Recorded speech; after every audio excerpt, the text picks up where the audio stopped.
Time Machine by H.G. Wells, Chapter 1. The time traveler, for so it will be convenient to speak of him, was explaining a recounted matter to us. His gray eyes shone and twinkled, and his usually pale face was flourished and animated. The fire burned brightly, and the soft radiance of the incandescent light in the lilies of silver caught the bubbles that flashed and passed in our glasses. Our chairs, being his patients, embraced and caressed us rather than submitting to be sat upon, and there was that luxurious after-dinner atmosphere when thought roams gracefully free of the trammels of precision, and he put it to us in this way, marking the points with a lean forefinger as we sat and lazily admired his earnestness over this new paradox, as we thought it, and his fudency. You must follow me carefully. I shall have to controvert one or two ideas that are almost universally accepted. The geometry, for instance, they taught you at school is founded on a misconception. "Is not that rather a large thing to expect us to begin upon?" said Philby, an argumentative person with red hair. "I do not mean to ask you to accept anything without reasonable ground for it. You will soon admit as much as I need from you. You know, of course, that a mathematical line, a line of thickness nil, has no real existence. They taught you that. Neither has a mathematical plane. These things are mere abstractions." "That is all right," said the psychologist. "Nor having only length, breadth, and thickness can a cube have a real existence." "There I object," said Philby. "Of course a solid body may exist, all real things. So most people think. But wait a moment. Can an instantaneous cube exist?" "Don't follow you," said Philby. "Can a cube that does not last for any time at all have a real existence?" Philby became pensive. Clearly, the time traveler proceeded, any real body must have extension in 4 directions. It must have length, breadth, thickness, and duration. But through a natural infirmity of the flesh, which I will explain to you in a moment, we conclude to overlook this fact. There are really 4 dimensions, 3 which we call the 3 planes of space, and a 4th, time.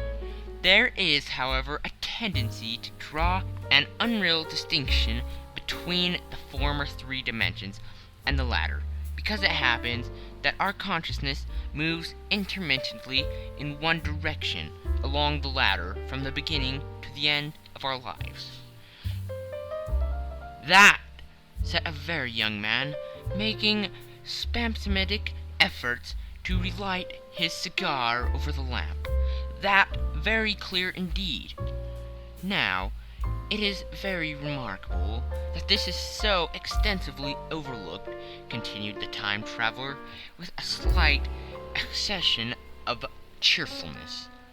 "Really, this is what is meant by the 4th dimension, though some people who talk about the 4th dimension do not know they mean it.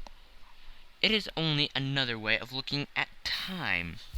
There is no difference between time and any of the 3 dimensions of space, except that our consciousness moves along it.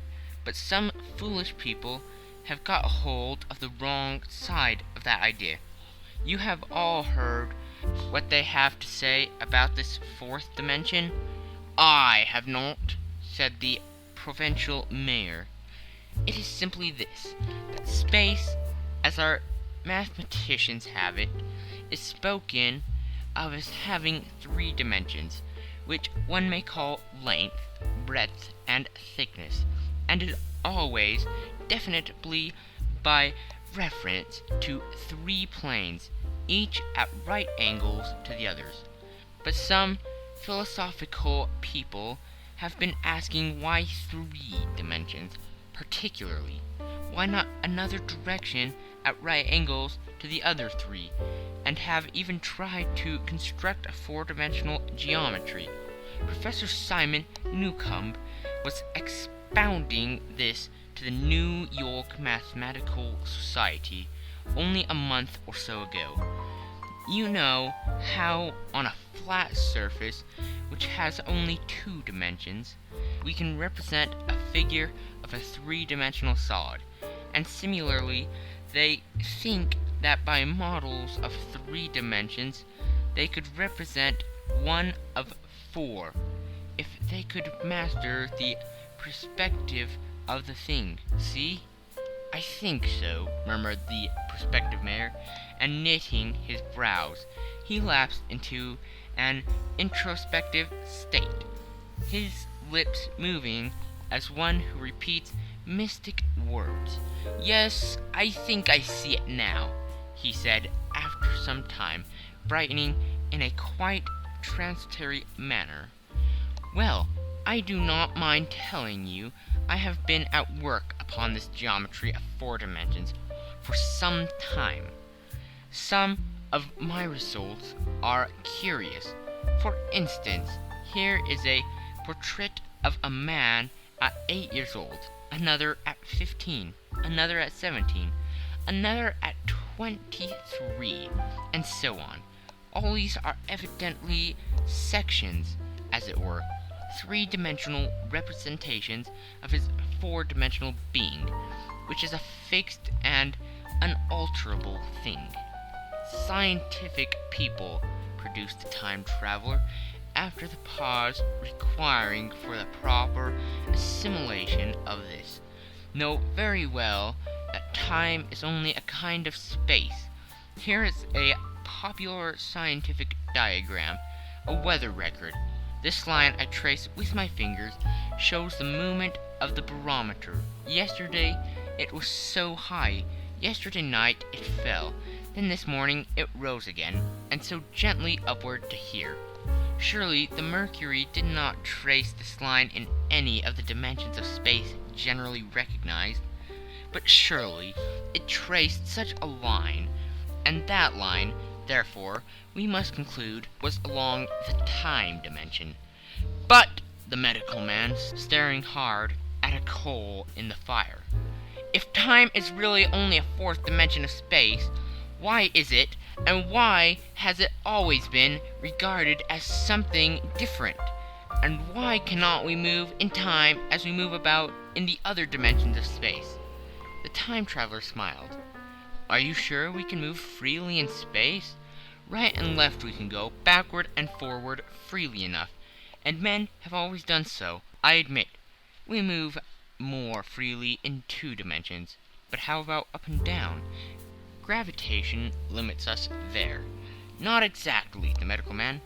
There are balloons, but before the balloons save for spasmodic jumping and the inequalities of the surface, man had no freedom of vertical movement. Still, they could move a little up and down, said the medical man.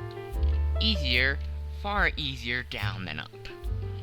And you cannot move at all in time. You cannot get away from the present moment. My dear sir, that is just where you are wrong. That is just where the whole world has gone wrong.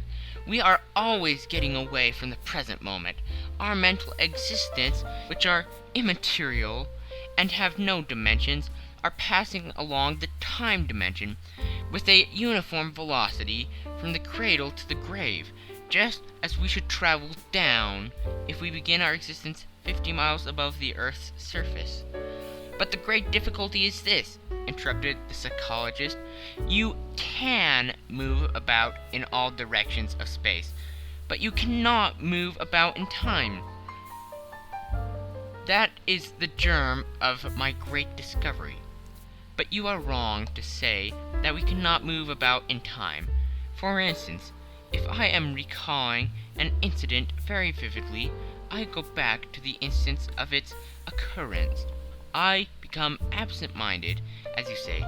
I jump back for a moment. Of course, we have no means of staying for any length of time, any more than a savage or an animal has of staying 6 feet above the ground. But a civilized man is better off than the savage in this respect. He can go up against gravitation in a balloon, and why should he not hope that ultimately he may be able to stop or accelerate his drift along the time dimension, or even turn about to travel the other way? "Oh, this," began Philby, "is all—" "Why not?" said the time traveler. "It's against reason," said Philby. "What reason?" said the time traveler. "You can show black is white by argument," said Philby, "but you will never convince me." "Possibly not," said the time traveler, "but now you begin to see the object of my investigations into the geometry of 4 dimensions. Long ago I had a vague inkling of a machine." "To travel through time?" exclaimed the very young man. "That shall travel indifferently in any direction of space and time, as the driver determines." Philby contented himself with laughter. "But I have experimental verification," said the time traveler. "It would be remarkably convinced for the historian," the psychologist suggested. "One might travel back and verify the accepted account of the Battle of Hastings, for instance." "Don't you think you would attract attention?" said the medical man. "Our ancestors had no great tolerance for anacronyms. One might get one's Greek from the very lips of Homer and Plato," the very young man thought, "in which case they would certainly plough you for the little go. The German scholars have improved Greek so much." "Then there's the future," said the very young man.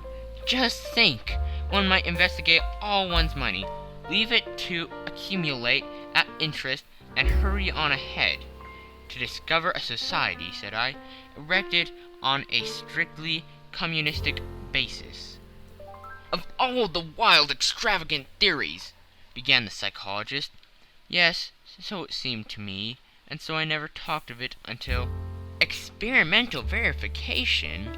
cried I. "You're going to verify that—" "The experiment!" cried Philby, who was getting brain-weary.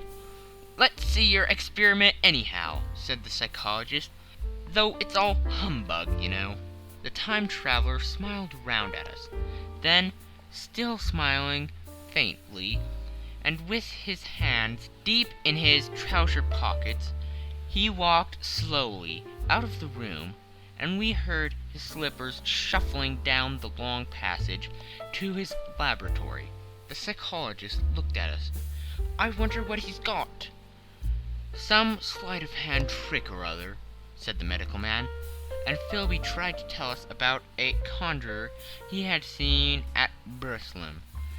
But before he had finished his preface, the time traveler came back, and Philby's antidote collapsed. The thing the time traveler held in his hand was a glittering metallic framework, scarcely larger than a small clock, and very delicately made. There was ivory in it, and some transparent crystalline substances. And now I must be explicit, for this that follows, unless his explanation is to be accepted, is an absolutely unaccuratable thing. He took one of the small octagonal tables that were scattered about the room and set it in front of the fire, with 2 legs on the hearthrug. On this table he placed the mechanism. Then he drew up a chair and sat down. The only other object on the table was a small shaded lamp, the bright light of which fell upon the model. There were also perhaps a dozen candles about, 2 in brass candlesticks upon the mantel, and several in sconces, so that the room was brilliantly illuminated. I sat in a low armchair, nearest the fire, and I drew this forward so as to be almost between the time traveler and the fireplace. Philby sat behind him, looking over his shoulder.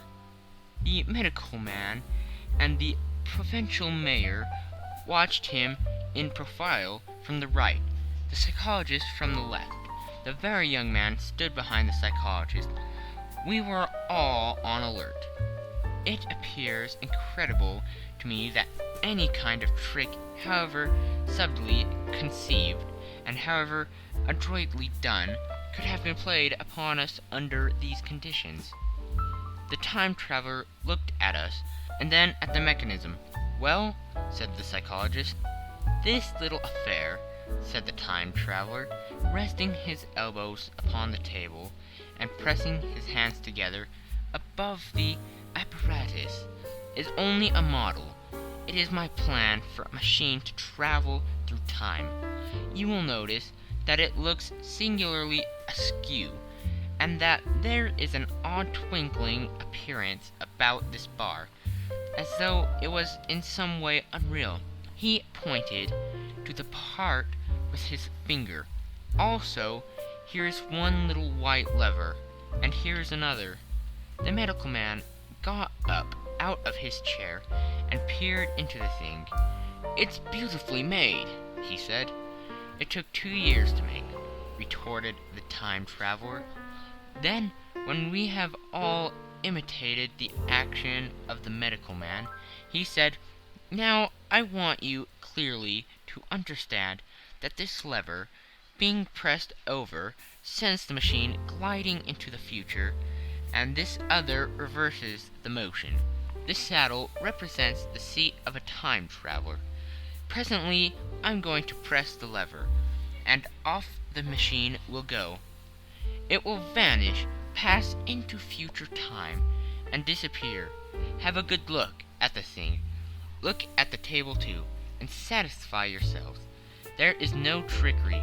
I don't want to waste this model, and then be told I'm a quack." There was a minute's pause, perhaps, and the psychologist seemed about to speak to me, but changed his mind. Then the time traveler put forth his finger towards the lever. "No," he said suddenly, "lend me your hand," and turned to the psychologist. He took that individual's hand in his own, and told him to put his forefinger, so that it was the psychologist himself who sent forth the model time machine on its interminable voyage. We all saw the lever turn. I am absolutely certain there was no trickery. There was a breath of wind, and the lamp flame jumped. One of the candles on the mantel was blown out, and the little machine suddenly swung around, became indistinct, was seen as a ghost for a second, perhaps, as an eddy of faintly glittering brass and ivory, and it was gone, vanished. Save for the lamp, the table was bare. Everyone was silent for a minute. Then Philby said he was damned. The psychologist recovered from his stupor, and suddenly looked under the table. At that the time traveler laughed cheerfully. "Well," he said, without a remonstrance of the psychologist. Then, getting up, he went to the tobacco jar on the mantel, and with his back to us began to fill his pipe. We stared at each other. "Look here," said the medical man. "Are you in earnest about this? Do you seriously believe that the machine has traveled into time?" "Certainly," said the time traveler, stooping to light a spill at the fire. Then he turned, lighting his pipe, to look at the psychologist's face. The psychologist, to show that he was not unhinged, helped himself to a cigar, and tried to light it uncut. "What is more, I have a big machine nearly finished in there." He indicated the laboratory. "And when that is put together, I mean to have a journey of my own account." "You mean to say that the machine has traveled into the future?" said Philby. "Into the future or past, I don't for certainly know which. After an interval, the psychologist had an inspiration. "It must have gone into the past, if it has gone anywhere," he said. "Why?" said the time traveler. "Because I presume that it has not moved in space, and if it traveled into the future, it would still be here all this time, since it must have traveled through this time." "But," I said, "if it traveled into the past, it would have been visible when we came first into this room, and last Thursday when we were here, and the Thursday before that, and so forth." "Serious objections," remarked the provincial mayor, with an air of impartiality, turning towards the time traveler. "Not a bit," said the time traveler, and to the psychologist, "You think you can explain that? It's presentation below the threshold, you know. Delicated presentation." "Of course," said the psychologist, and reassured us. "That's a simple point of psychology. I should have thought of it. It's plain enough, and helps the paradox delightfully. We cannot see it, nor can we appreciate this machine, any more than we can the spoke of a wheel spinning, or a bullet flying through the air. If it is traveling through time 50 times or 100 times faster than we are, if it gets through a minute while we get through a second, the impression it creates will of course be only 1/15th or 1/100th of what it would make if it were not traveling in time. That's plain enough." He passed his hand through the space in which the machine had been. "You see," said he, laughing. We sat and started at the vacant table for a minute or so. Then the time traveler asked us what we thought of it all. "It sounds plausible enough tonight," said the medical man. "But wait until tomorrow. Wait for the common sense of the morning." "Would you like to see the time machine itself?" asked the time traveler. And therewith, taking the lamp in his hand, he led the way down the long, draughty corridor to his laboratory. I remember vividly the flickering light, his queer, broad head in silhouette, the dance of the shadows, how we all followed him, puzzled but incredulous, and how there in the laboratory we beheld a larger edition of the light mechanism which we had seen vanish from before our eyes. Parts were of nickel, parts of ivory, parts had certainly been filled or sawn out of rock crystal.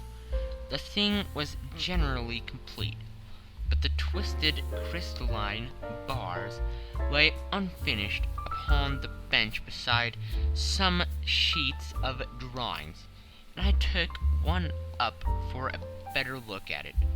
Quartz it seemed to be. "Look here," said the medical man. "Are you perfectly serious, or is this a trick, like the ghost you showed us last Christmas?"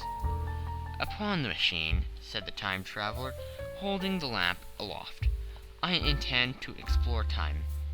Is that plain? I was never more serious in my life." None of us quite knew how to take it. I caught Philby's eye over the shoulder of the medical man, and he winked at me solemnly. End of Chapter 1 of The Time Machine by H.G. Wells.